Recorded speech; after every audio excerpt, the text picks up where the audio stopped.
یه سوال آخر از شما دارم و اون اینه که شما در این منشور و این شورا به هر حال دورنمایی که دارید می‌بینید اینه که شرایط برای انتخابات آزاد برای مجلس مؤسسان و همه پرسی در مورد نوع نظام آینده به اصطلاح فراهم بشه. چقدر امیدوارید که واقعا مردم ایران نوع نظام آینده رو نظام سلطنت مشروطه دوباره بخوان؟ اصلا ربطی به این بحث نداره.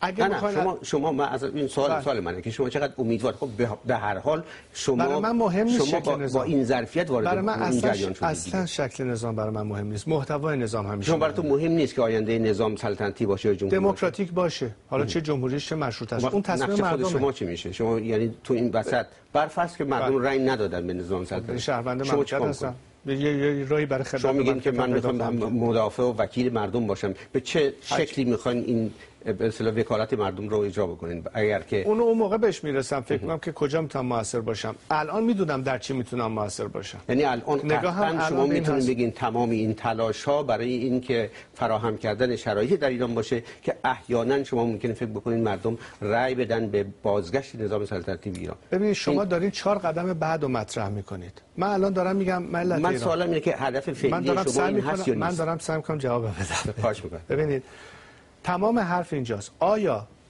مردم ایران در حال حاضر حق انتخاب آزادانه برای تعیین سرنوشت خودشون رو دارن؟ یا آریس یا نه جواب؟ جواب نه است.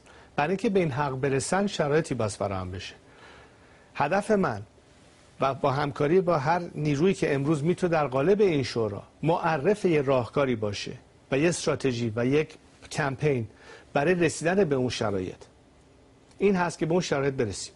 نه وکالتی از طرف مردم ایران ما داریم، نه ادعای نمایندگی مردم رو میکنیم. تنها این رو میگیم اون روزی که شرایط انتخابات آزاد شد کار تحویل داده میشه به نمایندگان منتخب مردم که قاعدتاً در یک مجلس مؤسسانی بایستی تصمیم گیری های در رابطه با تعیین آینده کشور، قانون اساسی، شکل نظام، همه این چیزها رو در اختیار یک انتخاب آزاد مردم بگذارن.